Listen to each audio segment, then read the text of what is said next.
Hey, I'm Decathlon Gamer. Welcome back to Pro Cycling Manager 2019 Career Mode episode number 54. We start off with some news as we've moved forward into the middle of June. Tour de Pologne did not get in. Classica Ciclista San Sebastian. We did get an invite there. La Vuelta, only 2 teams asking for an invite, and yes, we do both manage to get in. So we will be partaking in La Vuelta, so our first grand tour. That's going to be huge. Or is that our second now? That is our second now. We did do the Giro, didn't we? That's where we just got that big points classification. It's hard with all these different series going at the same time. Team Ineos will be replaced by Sky. Yes.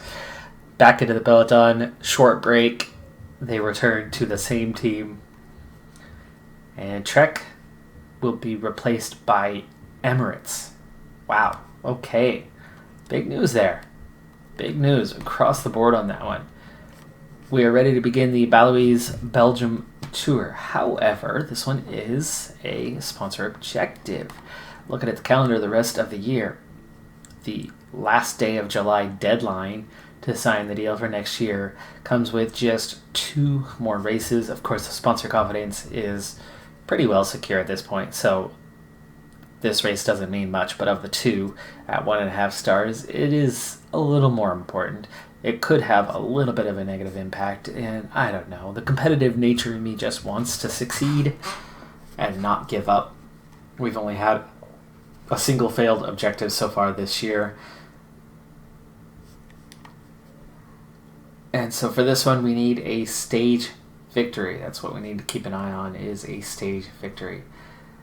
Now, take a look at the planner. Things have changed for us here recently. For one thing, from San Sebastian on, I still need to develop the calendar. For a second thing, PostNord Denmark Rundt, Colorado Classic, and La Vuelta taking place at the same time. We don't have a team to support 3 races at once. At least not quite. I really don't think we can support the numbers less necessary. And let's see, because you get a little more. I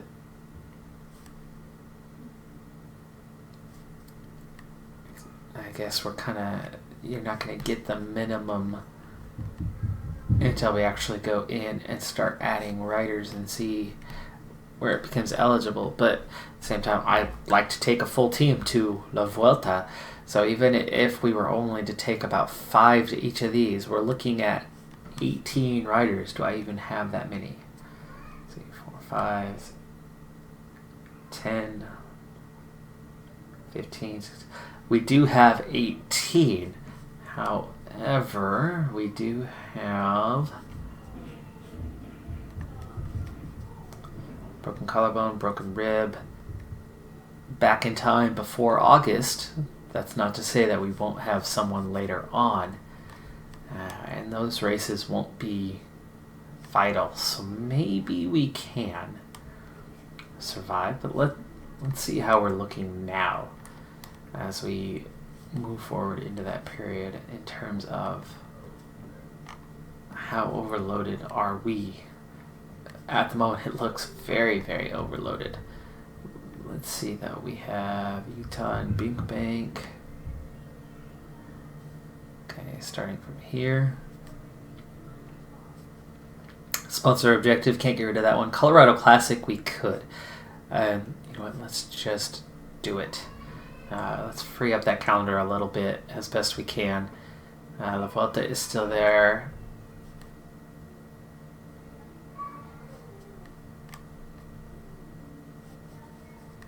Okay, this one.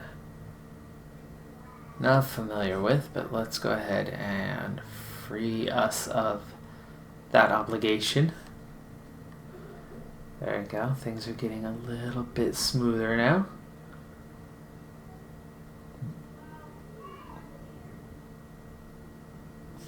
Okay, what's this? Oh, okay, that's not one to worry about. That's a youth championship.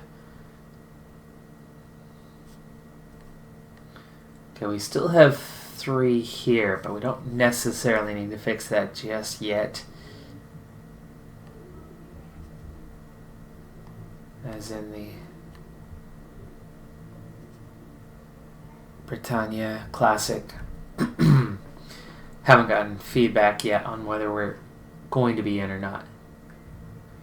We do have Britain. That's that one. Sponsor objective. Formies during the same time. Not an objective. Let's go ahead and remove that one from the calendar.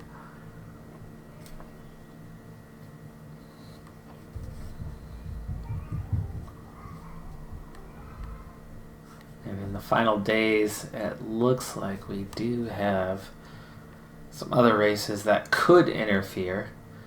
The Agostoni as well. Let me see. What is this race?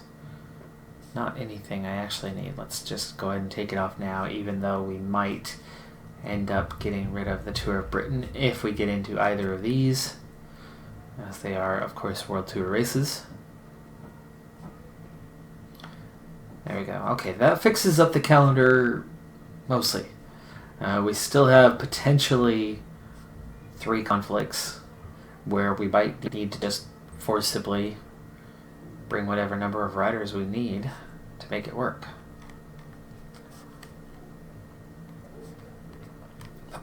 Back into the planner for a moment. San Sebastian, at least. Let's pick a team real quick for that one before we move forward into our first race here of the episode. So, profile-wise, it's punchy, but it's also relatively flat. So I'd like a combination of sprinters and punchy riders. I think that combination should see us, if the sprinters survive, we can lead out Philipsen and he can go for the win. If he doesn't make it, then we're looking more for Arphaeus as our guy in the closing stages. So let's see, best support sprinter is going to be Brian. Best support hills guy is Barta. We'll kind of just work in reverse here and take a few of each.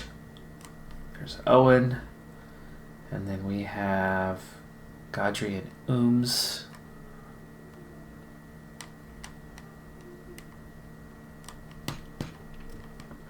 And I think we have 1 left. No, that is 7. Okay, well, there you go. There's our top sprinters and hills guys. And through that combination, we should be all set. Tour of Utah, American race, climbing is absolutely a feature of it. So, for that one, I think we would ride for the overall. There's only a couple sprint stages. I don't need to bring really any sprinters to that.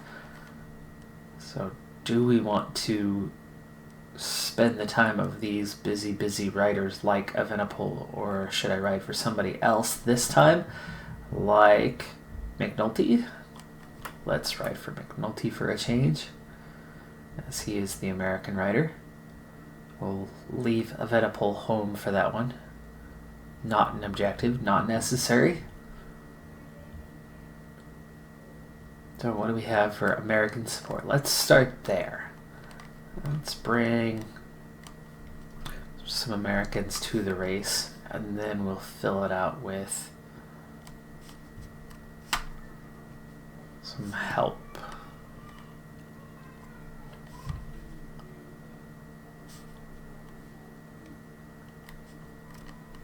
Alright, I need a climber. Who's the best climber I can get? Mater. Other than Evenepoel, of course. That's not the strongest team. It's okay. I'll go ahead and stop there for now. I will need to adjust, heavily adjust some race calendars here.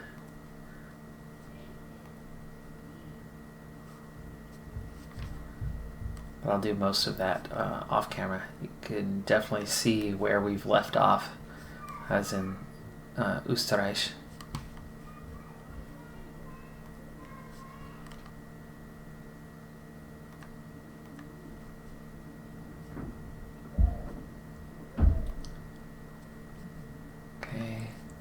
Keep the fatigue out.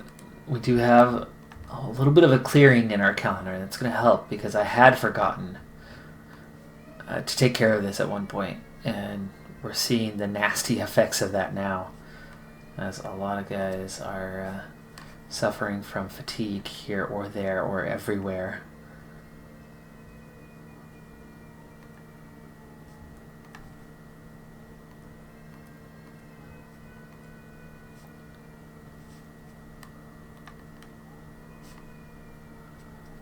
So we definitely have a challenge on our hands to get these guys fit.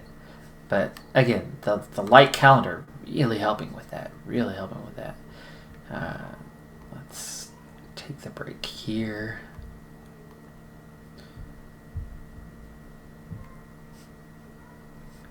You know what? Waiting till the last week is not good. I have not scheduled that last week yet. Maybe I need to not count that last week in on the calendars right now.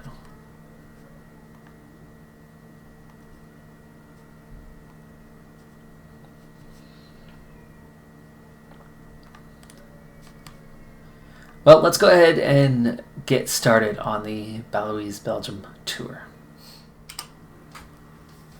Evenepoel sets off on this prologue just over 6 kilometers in length. He's the 5th member of the team to go.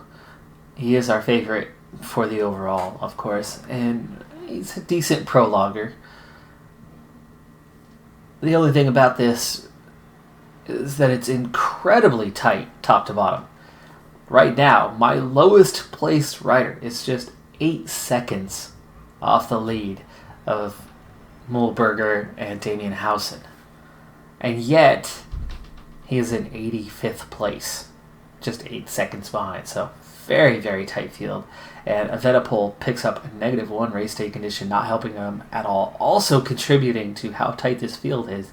You can see how it winds back and forth and back and forth.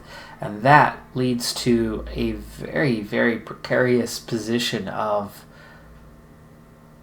It's so technical that it's not actually using the energy. They're just kind of going by, everyone locked in the same. So Evenepoel doesn't do bad at all. And yet, he's in 41st place, 4 seconds behind. And I can't seem to get any better than that, but also not worse. And I don't know if that's just the AI control and the way that the curves work, or what it might be, but we are struggling to get anything other than a very, very similar time between my riders. I have found that in 81 is that good balance to have you have energy all the way to the end. There seems to be just a couple places where time can be gained or lost on this with all these left, right sections. And you can see Brian runs out of energy a little bit early thanks to a -3 race day condition and a very low resistance and prologue today. And that's my first one outside of any sort of contention, 14 seconds down. Everybody else very consistent on their times. And lastly, we'll have Jasper Philipsen going. Should be able to put in a standard time with a 71 resistance as well. So we'll ride through as Philipsen tries to match that time, and see if the energy is getting used up at roughly the same rate. You might be able to accelerate just a little bit here at the end.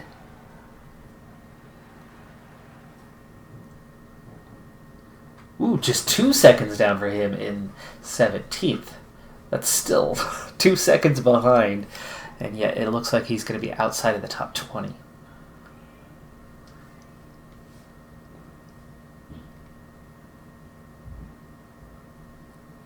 or just 20th. So, bad stage result. But nobody's in a bad position outside of Miguel Bryan.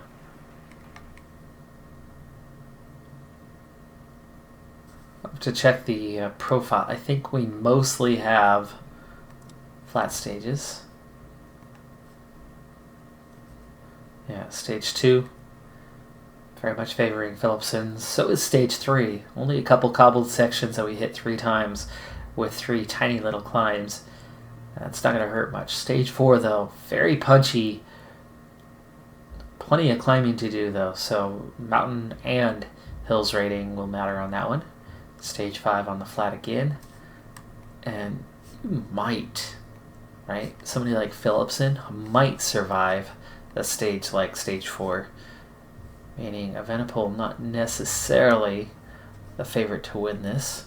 Philipsen could be in the mix, at least for us. I don't know who really is around us as we head into stage 2. But as it is a sprint stage, let's go ahead and jump to the end and we'll see what we can do. But before we get into that, and it looks like there was actually another race coming up. Teams for the Big Bank Tour are not going to include us. Okay, so we are out of that one.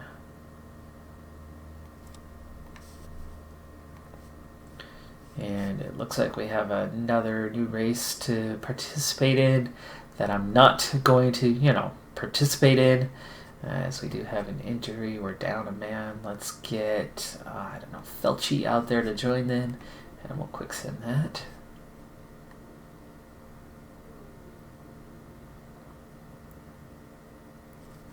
And nobody in the standings whatsoever for us. That's okay. Move on to stage 2. Again, on the flat, so we'll skip straight towards the final kilometers. With 15k to go, we are approaching the end of stage number 2. Before I get into it, quick note, brief apology. I know that you know by now that I have a daycare that is running downstairs. It's the holidays. Everybody's a little emotional. Routines are not what they are normally.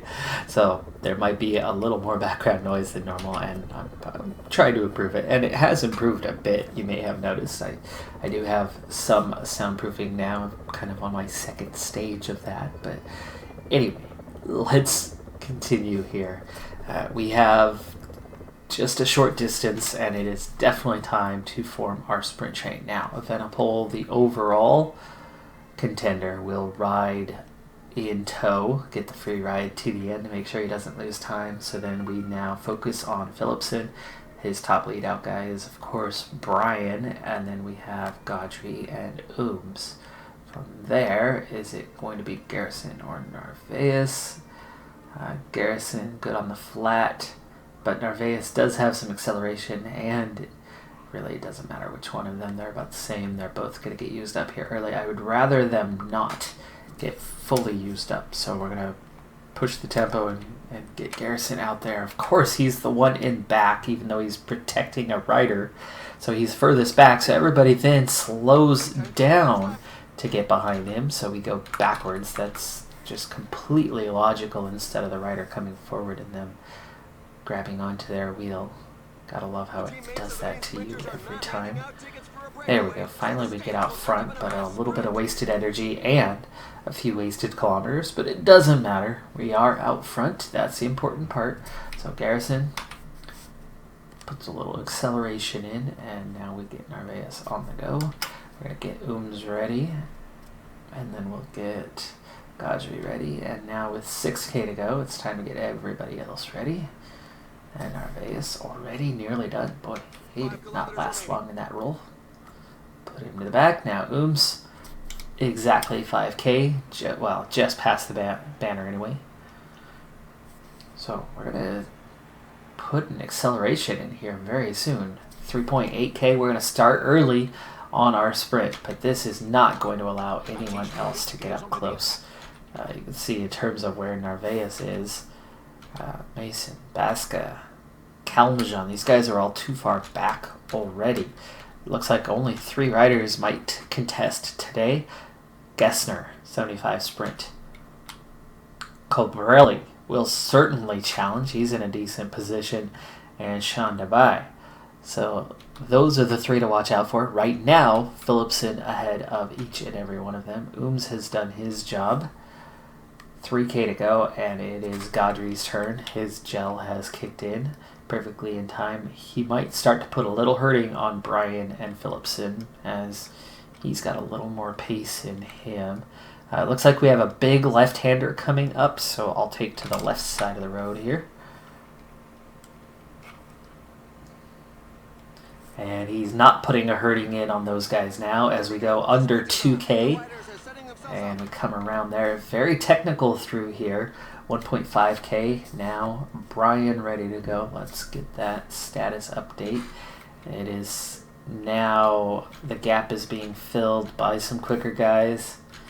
Jan's way too far down. Baska might be too far down. Gessner still hanging on. Colbrelli and Dubai are all riding behind Philipsen. So they're definitely not in a great position here. But it's Brian's turn. Still technical. We've got another right-hander coming up in a minute. So in just a moment, let's go ahead and take to the right-hand side of the road this time. As we come around there, that's inside 1K to go. 700 meters. Philipsen has enough energy to make that work. Let's get everyone on the sprint here. Dubai is just coming past him, but he is already in full sprint mode. So he might fade late. Will Philipsen have enough speed to get past him? Gessner also already on the go. Baska is in a decent position, but he's a wheel and a half behind. Colbrelli is one full bike length behind. He might be too far down, but he, I think, is going to be our biggest challenger right now. I think Dubai will fade, but we'll see. Philipsen, here we go. Oh, he's a little late on his sprint. A little late taken off. Oh, he got over the top. Yes, he got the win. Oh, I thought Colbrelli had it. But Colbrelli had nothing left in that final 50 meters while Philipsen was still in full sprint mode. You can see he had just a thin red bar left, so we did time that just right, and we're able to beat Sonny Colbrelli to the line, forcing him to go a little bit early. He was a little too far down. He had that 2 bike lengths to cover, and he covered 2 bike lengths, but we got him by millimeters. Photo finish with Philipsen taking the stage win. Objective met right away in stage number 2. We're going to go a bit quicker through the rest of this race now that we've already done what we need to do, and it's not a high-profile race to begin with. Evenepoel there in 19th, so he's still in good position for the potential overall. Of course, we just have that one punchy stage, and I think that's why that might be where we head to next. Now for the best moments of the day. As for the overall, this should put us in a close position. Oh, I should have watched the highlight there to the line. That's okay. You can see just how close that was. Wow. And Philipsen into the race lead. Colbrelli second. Those time gaps were so close that now things are favoring potentially a sprinter if somebody like Philipsen can hang on through that other stage. Of course, Colbrelli, if I'm going to quick sim a couple stages to get to that punchy stage, Colbrelli very well could be in the race lead by then, as without myself controlling the lead up the sprint train and all the way to the finish, it very well could go a different direction. This is another stage that could go a different direction as it is considered a cobbled stage. I think Philipsen would be okay through there. Ooms is a good guy for cobbles and could be a favorite for the stage.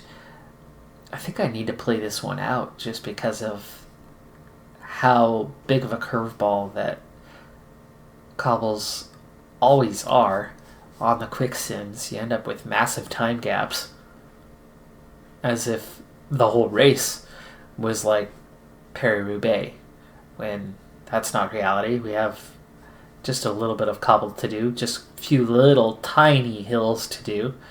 This should be a sprint stage. This is the last third of the race. Anyone who is gunning for victory has got to make a move fairly soon. So as we approach the final stages of this race, I've now had a look at every challenge we face. And yeah, it could shake up the field a bit like this. But it's a very short 4-star cobbled section followed by another short 3-star cobbled section. So you could see how quickly some of these guys are going backwards. However, there just isn't that much to it where it should be well within capabilities to recover, especially as far away from the finish line as it is, though at the moment we are seeing some splits. So I would expect that things will come back together in this long stretch on the flat. And you can see already, at least a moment ago, we were seeing 90 riders, now 87 riders, now 90, yeah, there you go, 90 riders all back together. They'll return to their position. We have 60k to go. Long ways still. Garrison, though, needs to grab some water one last time, so we'll have him slip back as everything kind of pulls back into position.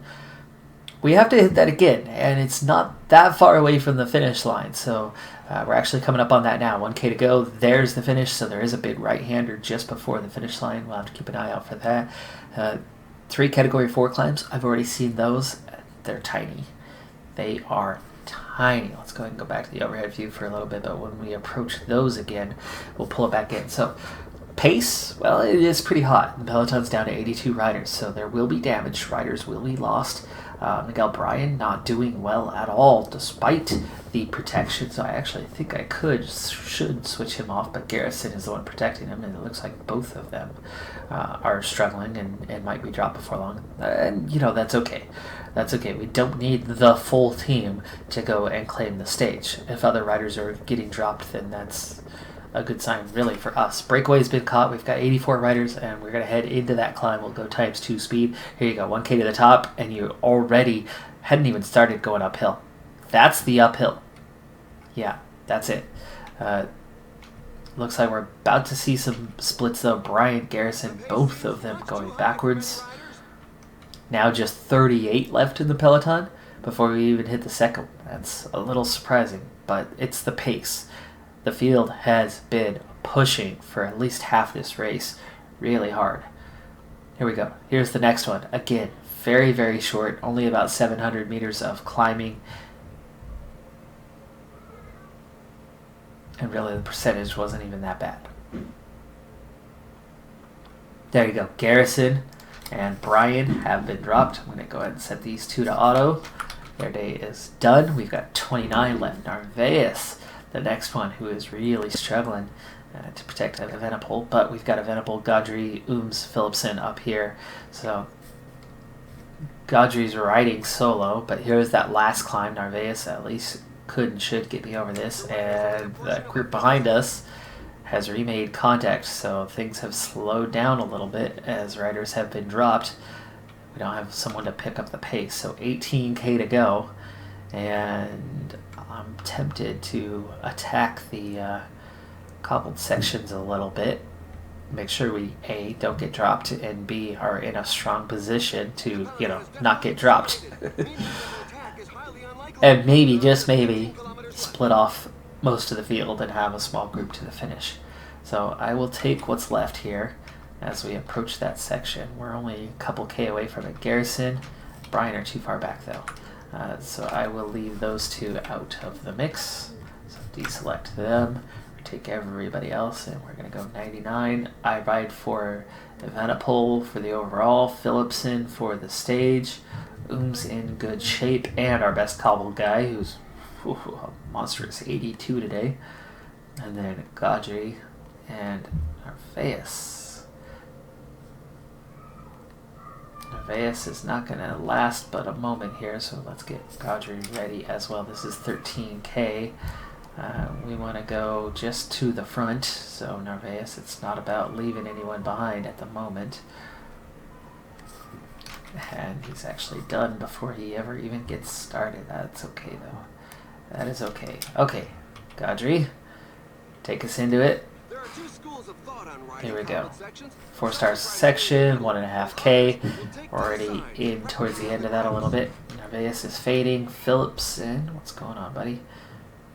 There's Garrison making his way in there.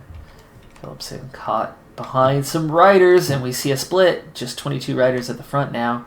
Philipson not there. Evenepoel is not there. We are trying to bridge this gap, though, so there we go. Small group at the front that we're going to have to chase down. And Godry's done. Ooms, it's your turn.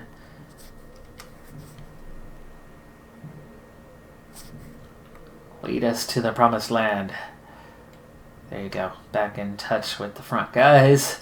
8.6 kilometers to go, so we can ease off a little bit. But we don't want to ease off much because these three could really put a hurting on behind us and take a small group to the finish. It's just 7K away. 28 riders now, so there you go. Ooms doing some damage behind him.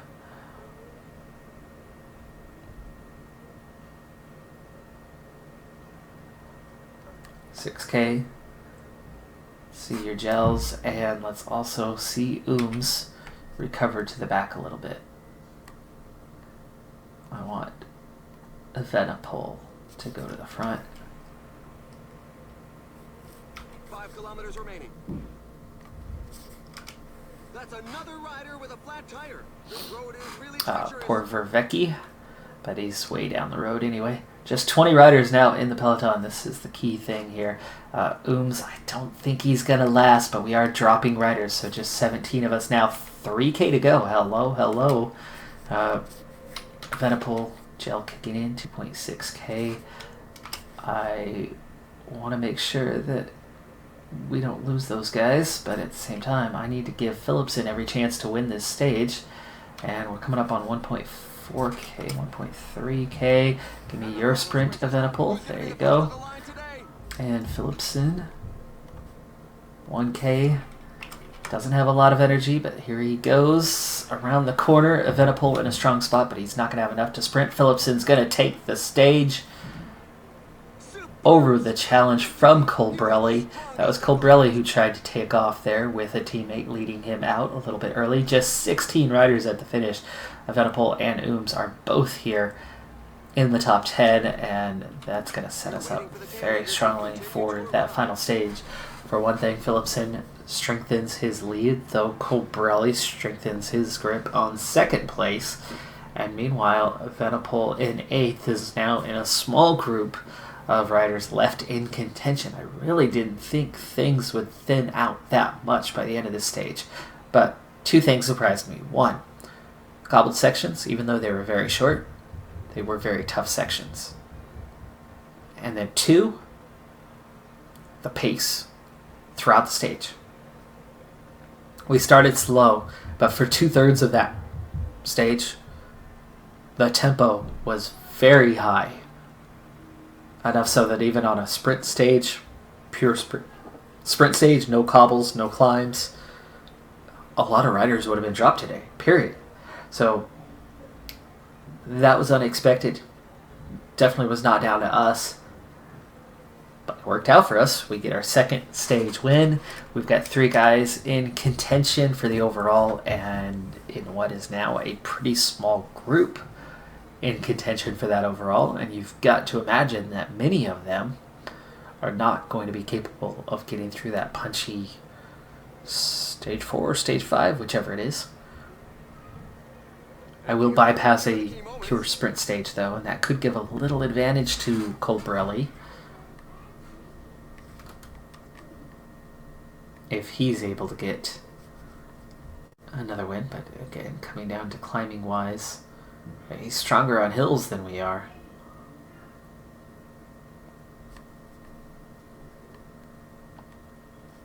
There you go. Time gaps after 16th are given, and they get pretty big pretty quick. Not that big. Big enough. So Philipson in the lead, 7 seconds ahead of Colbrelli. Cosnefroy in 3rd. Evenepoel in 14th, but I'm not too worried about that. Timing-wise, you're looking at those 16 riders, Evenepoel and Ooms, there at the back, but for those guys, it's going to be about the punchy stage where a lot of these guys will get dropped. Philipsen has the points lead. Narvaez, 8 points in the KOM. Okay. Only a few contenders left for the under 25s. Actually, half the field in the front. The 16 riders, half of them are under 25. Interesting. And Ineos lead us in the team competition. But we're second, just 7 seconds behind. That's down to the prologue. Ooh, Evenepoel started his fitness peak. Didn't realize that. And Ooms. Well. So in this intermediate period, I expected this tour to just kind of fly by, but there's a lot going on. One, this is a big stage. There's a lot of climbing to do. I think it's worthy of having the entire stage. But then stage 5 is just pure sprint, so easy does it. As long as we are still in a position where Colbrelli isn't challenging for the race victory, I quick sim that stage. We've got our stage wins, so it doesn't matter whether Philipsen takes another stage or not, unless Colbrelli is still in striking distance to take the win away. So if Evenepoel is the last man standing here, if Philipsen is still there, then it depends on what happens with stage 4. But that could take a while, and we don't have a while left. I mean, I could squeeze out another sprint stage right now into this episode, a few minutes for that, but definitely not a full-blown stage like that. So that's going to have to wait till next episode. We do have, though, a chance to make reservations for La Vuelta to boost us. That could be a thing, especially if we're going for the overall. We've got 630,000. And nothing to do with it. This is kind of the one thing to do with it. So I am tempted to schedule something to plan out at least Cantabria or Alcoy, the few stages in there. So that could be a thing. Meanwhile, in the Dauphiné, Egan Bernal, after I think they're about 3 stages in now, leads over Geraint Thomas and Fuglsang. They have done some climbing by this point. It might be more than 3 stages in, I'm not sure. But here we are. Dossier, 6 more points available. Everybody here. Here's our progress. 30%. I like that because we're getting higher up there. Still have a good ways to go. Lutsenko, not improving terribly well, but he's still got a chance to get to 100%. At minimum, he's yellow, so that's good. That's Peterson. Huge improvement, 30% now at 72. Looking pretty good. Bookman looking pretty good to get to 100%. Case Bull, Lucas Hamilton, Conchi, we just started all of them last time out. Or 2 of them last time out anyway. And they're looking decent, 67%. 10% is not a huge amount of improvement, but it's something. Case Bull's been on there a little bit longer, so he's the one to worry about for not necessarily coming along. But he didn't start. These are the 4 that we started with. We added those 2, and then we've added those 2 last time. We also have these guys from the beginning. They're all at 100% already, so no worries on them. Actually, I think Gottwald just got to 100%, so I'm not sure these guys were all there, but they are now. So all of our current teammates are ready to return. We have 6 points. Let's see what is out there. Of course, there's already 5 riders with 100% interest, and there are 5 big names. Kuhn, Jakobsen, Lopez, Dennis, especially Bernal. That might be the first one we look to sign, as, of course, 23 years old, grand champion. I mean, you get Bernal and Evenepoel on the team, and McNulty. There's no way we're not going to be World Tour still status, right? Hopefully. Philipsen could certainly help in that matter as well. So this is where interest is high, and there's a lot of guys that are 73 and above. I would not mind going after some of these because you can really add. Here's the thing: we only have 3 expiring contracts. I don't know what it's going to take, but they all have high interest, so hopefully we can get them without massive pay increases. They're all 72s overall. I think McNulty and Narvaez were both about that when we started this series, meaning they have not leveled up. Ooms has. I know Ooms was a 70 or a 71 initially, so he's going to cost more than he does now. Between them, I'm hoping that the salaries will be close. Maybe just, 5,000 more, because that'll leave us with about 20,000 left, because we're going to see a 25,000 increase from last season. So if we have about 20,000 to spend, that gives us a good chance to sign one big name.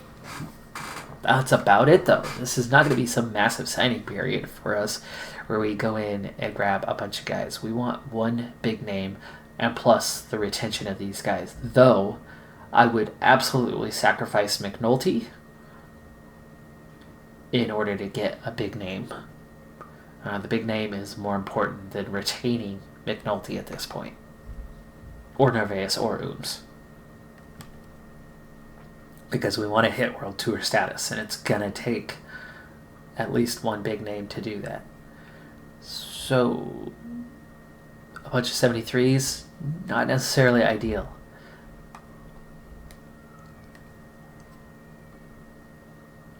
Some 75s, though, that have interest already. That could be. Jonathan has some quality, but classics aren't necessarily our thing.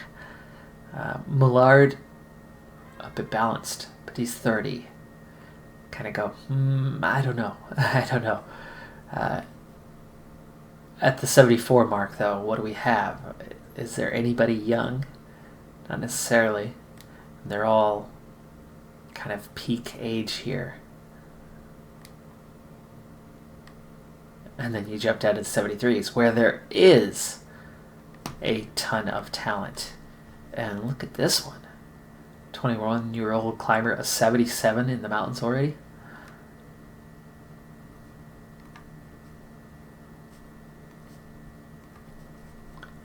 Tell me more.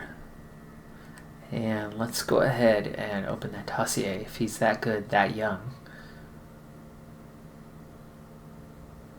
Looks like some 73s are going to offer us. Mark Hershey's another one who's plenty of potential, is balanced, will improve, could certainly be worth something here. Yeah, scout report already telling us that I need to go after him. 2 more points remaining, and again, we still have some youth out there. Neil Sapelis could be a good one, but he might want a big payday. Chris Hamilton is a 2-pointer that we could go after, so that could be the right way to go.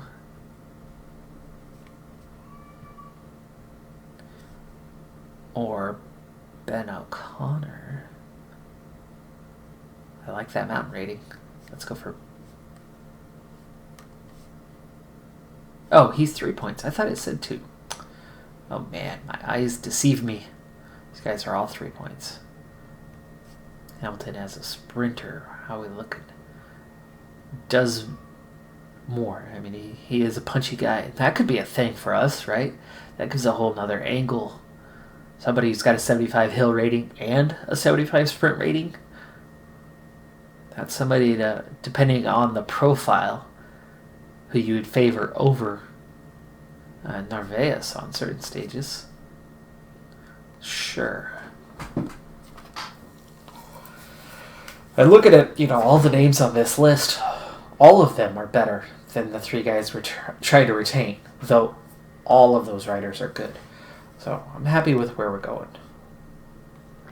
I think we're going to have a lot of good options, and most of these guys will be at 100% interest by the time we hit August. Meaning we're going to have a really good chance of signing one of these key guys. Phillipson cost us a little bit.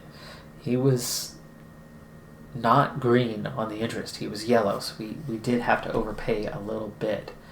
And for comparison's sake, here's what he is making. what we ended up paying him. 27,000. Bet you we could get somebody for about 20,000 who's as good or better. Even Evenipol. Evenipol was yellow, I believe. So retaining him cost us quite a bit. And he was not a 76 at the time. He was like a 73 or something. And then he leveled up. And it was a monster of a level up that he had. You can see once you get past those two, we're 72 and below. So anybody else we bring in is going to help boost us. But I think the bar is set at our 276 riders. Which, of course, we didn't have 276 riders last season. Or technically when this season was slated to begin. So we're already looking better. I think Philipson was a 75 when I signed him. Evenipol was a 73 at the end of the year. So those two, that development already is going to be a boost towards that profile for this coming season. But I don't think it's quite enough yet. We're going to be at the top of Pro Continental, but it's going to take one more name. Like a 77. I think a 77 plus those two 76s, I want to say that team index-wise, that would put us into World Tour. At least I hope it does. Quickly looking at the team, 9th in the World Tour rankings, even though we're not a World Tour team and haven't been to that many races. We have slipped in the Continental rankings, though, but again, that goes back to lack of races in Continental, because we are picking up a bunch of World Tour races, but also lack of participation by me in most of those races, as I focused my attention on those other ones. But here's what really matters. Super Prestige, 4th place overall, and as doing it as a Continental Pro team. So we have been overtaken a little bit. We've slipped down a little bit. I would imagine that's some of the big races. We're into that classic season right now. That is knocking us back a little bit, but still. Really good season. Really good. Very happy with where we're at, especially when it's only the middle of June. That's going to do it for this episode, though. I'm Decathlon Gamer. Thanks for tuning in. Be sure to hit that like button. I'll see you next time, and have a happy holidays. Bye for now.